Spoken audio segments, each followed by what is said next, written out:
Let me share a story of a preacher. A preacher who, when he was growing up, he didn't ever knew he was going to be a preacher, preaching all over the world. He said to God a prayer. He said, God, I'll be attending to the passengers and making sure they're okay. At least I'll get to travel to different parts of the world. And he said God never answered that prayer. But at that point in time, that was not God's will for him. So you will know what to inquire. You will know what to ask of God.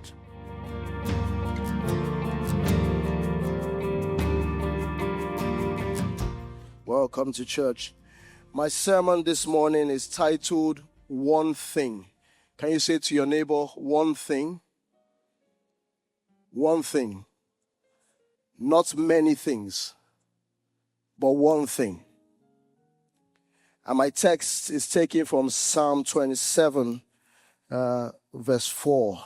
Psalm 27, verse 4. Because it says, one thing I've desired of the Lord, that will I seek, that I may dwell in the house of the Lord all the days of my life, to behold the beauty of the Lord. So let me start by asking you a question. Life tends to overwhelm us with many things. Family, work, ministry, expectations, friendships, relationships. But the scripture points us to one thing that gives clarity and focus. David, whom we're quoting this morning, speaks about one thing. And someone may say, well, that was David, it was the Old Testament. But I'm sure you know that even Jesus and Paul, like we'll come to see later in the course of the sermon, spoke and emphasized on what? One thing. And that one thing is God's presence at the center of our lives. You know, as I was preparing for this sermon, and just last night, even waking up into this morning, and before time, this is something I've been studying.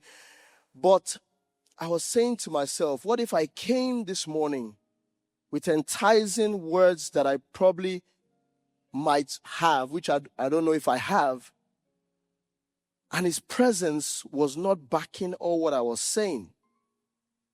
Then I've just excited you, or have just spoken words of men unto you, which will carry no weight.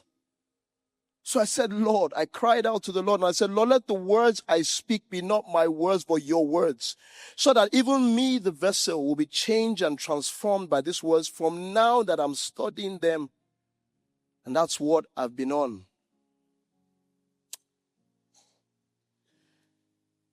David, let's understand something. David was called, not many people are called a man after God's own heart. But David, though he was imperfect, his priority was always intimacy with God. But may I now shock you that David looked forward to this day in which we live in today. Can I show you from the scriptures? Can we quickly go to Romans 4, 5-8. David looked forward to this day which you and I live in today. Let's look at Psalm 32 verse 1 and 2 first, please. Sorry. Let's quickly go to Psalm 32, 1 and 2. Psalm 32, 1 and 2.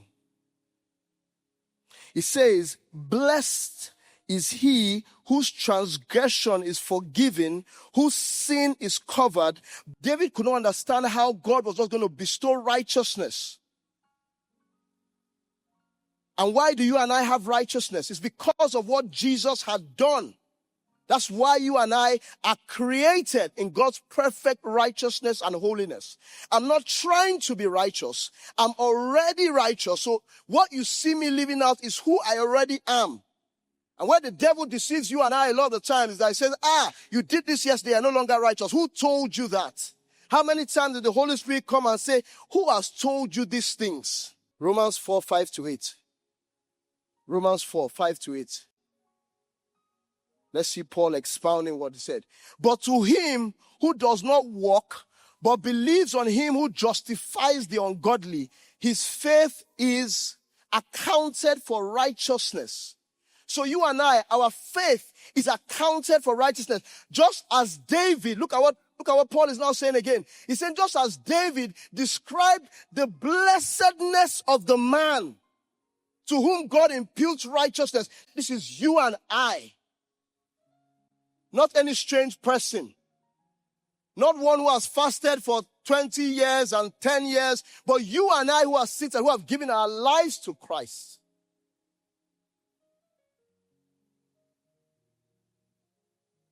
So, David was saying, and going back to Psalm 27, he said one thing,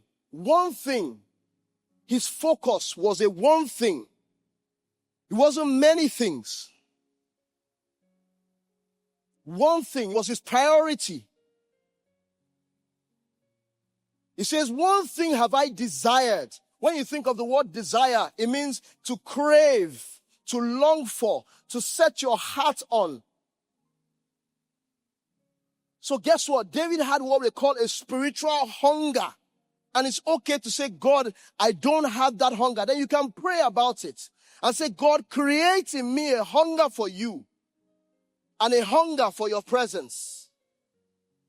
Because that's what we should be hungry for. I think to myself a lot of the times, when I'm hungry physically, I know that I'm looking for food. I will do anything to find food. So how many times are we spiritually hungry like that? That you've not spent time with the Lord in the day and you feel like, I just need to. Well, Lagos rushes you in the morning, all well and good. I finish work in the evening and I go back because I'll spend that time in the evening. And that's what God expects from us. So that when you've not spent that intimate time, you are hungry for him. It says, that will I seek. So it starts with that spiritual hunger. He then says, no, I don't just stop there. He says, that will I seek. It speaks of intentionality. It's not a passive desire. It's an active pursuit. I'm going to go after this thing. I'm going to be intentional. That's what David said. And you know, as I was driving, I now realized this was why David could look at Goliath and say, who is this Goliath? How many of you, me, who face Goliath today? But David looked at Goliath and said, who is this uncircumcised Philistine? Do you know the one I spend time with? The one we've lifted up today? The one who are lifting her and saying above every other thing that is a God, is God. And this thing, this seeking requires what? Time. It requires time.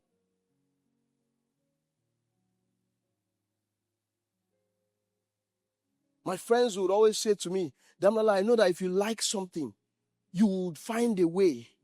When you like something, you will create time for it. So time, energy, attention, can I even add finances and resources to seek this thing?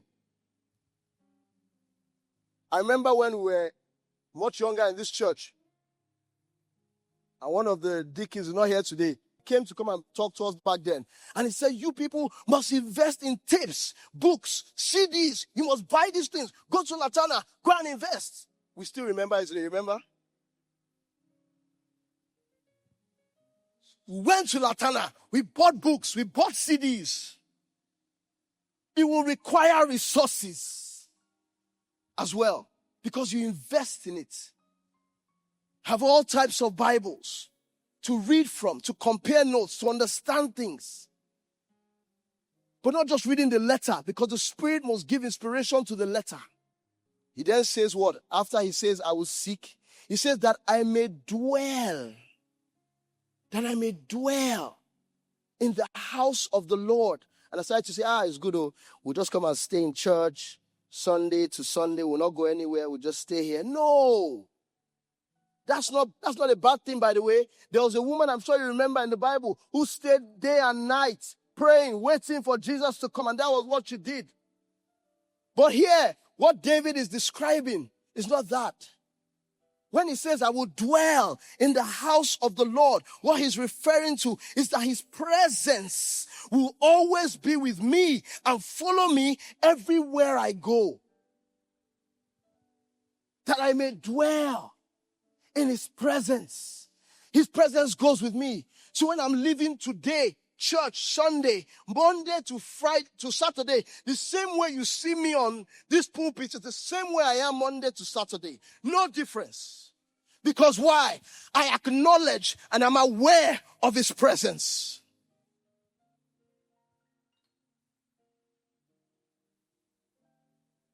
I have a Lebanese friend and he says something to me every time, but he says it joking, but I don't take it as a joke. Every time either he has traveled or I travel and he says, you just came back. I noticed that the weather changed, and he's joking with me, just cracking a joke. And I'm like, yeah, of course the weather has to change because I'm a child of God.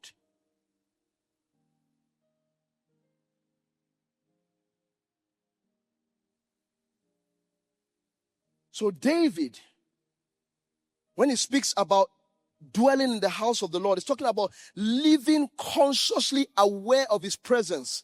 Say to your neighbor, are you aware of the presence that is around you? No, you're not convinced. Are you convinced of the presence? I work in public sector, right? And thank God Deacon Esholako is here. The paraphernalia that goes with the public sector, when the governor wakes up, maybe 30 people must move and wake up, or 40 people. That's the paraphernalia. Now imagine the King of Kings, the Almighty, the El Shaddai, the one to whom there's no questioning, the one in whom he says to you, he says that in him all things consist. If you have him, everything about your life consists. Let me tell you, whenever I have a challenge in every area of my life, I go back to the word, because he says you shall know the truth and the truth shall set you free. The reason why I'm still struggling is because I don't yet know the truth. So I must find that truth. So what will I do? I will dwell in the secret place of the Most High. Many of us have faced challenges for so long. And I'm not wanting to discount us that you haven't spent time. But let me tell you, God is not an unfaithful God. He will meet you. He said, even if you have faith as small as a mustard seed, you will tell this mountain, be thou removed, and it will be removed. I hope someone is getting encouraged this morning. And it's okay to clap for him. Let's clap for the Lord. It's okay to clap for the Lord. He says that I might dwell in the house of the Lord. When? Monday only? Tuesday only? Okay, no, now, it's Monday, Wednesday, Friday. Let's miss out Tuesday and Thursday. No. All the days of my life is a constant thing. There's no stopping. We continue every day, day in, day out. Day I'm happy, day I'm not happy, day is good, day is not good, day I don't have, day I have. It's a constant thing for me. So if me and you, our relationship is just, CPA, man. I beg, find me something there. CPA, I'll come again, CPA. You know how things are. I really need you to help me. You can't. The CPA will just, every time CPA sees me, say, the next is going to say, what do you want? Or I say, CPA. CPA. You know I like you. You're going to ask me, what do I want? But if you and I had a relationship, it's not about what I want or I don't want. You would even anticipate my needs. This is the way God is. God is saying if your relationship wants to be that you want to be asking, I can give you, but that's not what I desire. Because guess what? In heaven, there's not any of those things. Sometimes we worship the way we worship because in heaven, that's what we're going to be doing. It's not because of everything is all right. If I dance here sometimes, I'm probably having even the worst week. But guess what? I realize that my week doesn't determine who I am. His presence determines who I am. Because sometimes we feel like when situations and challenges come, God's presence, let me tell you, He's right there with His presence, even in the midst of that situation you're going through. Sometimes you will pray for one situation and say, God, save me from this situation. God, deliver me from these enemies. Then the Holy Spirit reminds you, thou preparest a table before me. He says He will, because why? It's not because He wants to make you pompous. He wants your enemies to even come to know Him too. That's why Jesus, He could say, love your enemies. How can I love my enemies? Someone also kill me. But because why? You have ascended to a higher level to understand that this enemy is not the real enemy. It's the spirit behind that person that's the real enemy.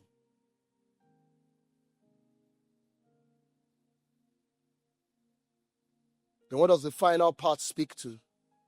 It says, behold the beauty of the Lord. And I think I've touched on this a bit, but let me emphasize on this quite a bit more. So when I started to think beholding of the beauty, I started to think, I know, and they speak of the fact that how beautiful the devil was and all the strings and everything. And I feel like sometimes that's what got to him, of how he was, and he started to look at God. And I don't know, let's not go into that today. That's theology, that's not time for that. But he says, David said what? I don't go into his presence. I don't do all of these things because of what I want to get at the end of the day. I go in because I need to get to know this person, because I know that once I know him, oh no. Once I know him, have you ever had a need and that before you ask God, God met that need?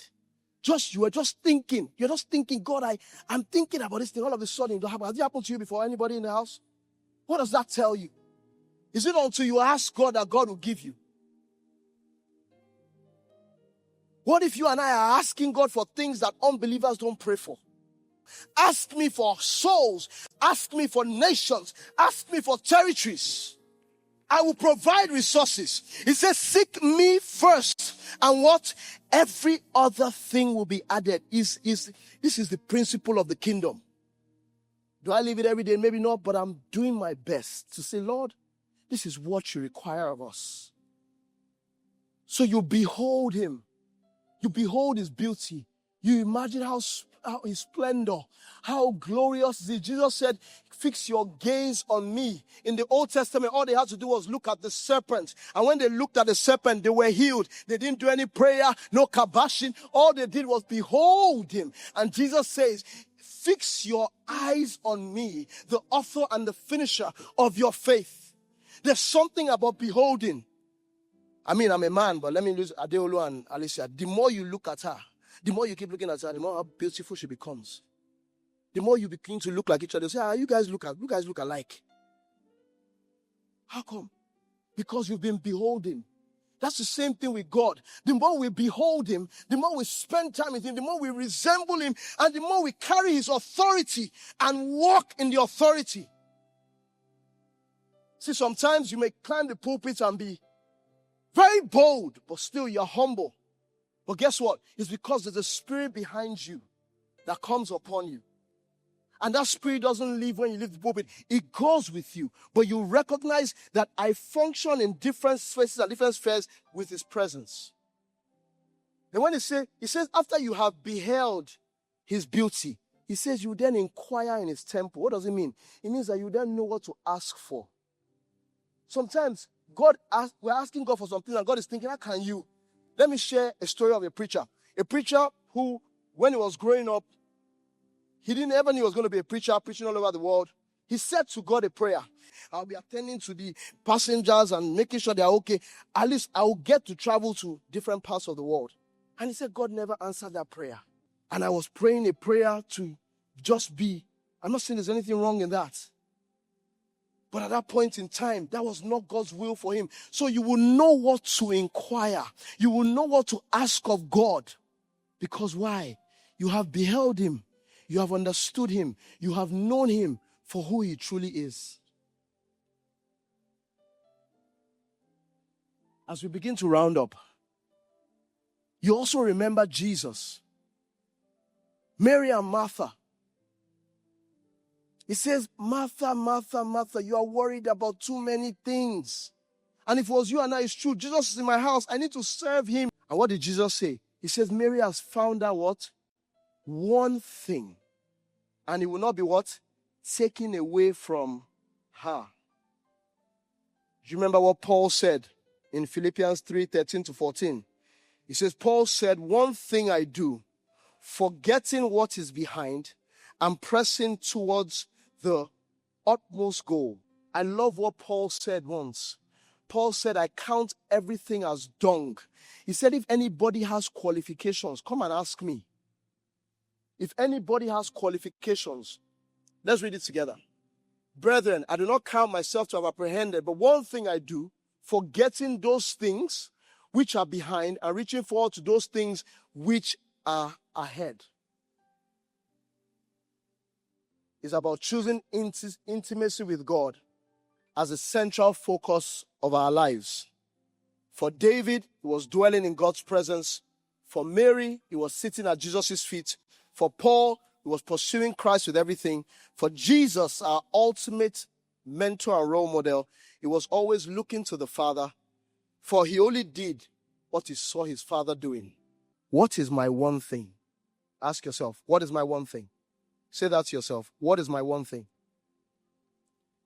Your one thing is God's presence truly as your priority. That's your one thing. That's your one thing. And can we say this prayer? Lord, say after me, Lord, help me to desire you above all else, to dwell in your presence daily, to behold your glory, and to walk in your wisdom.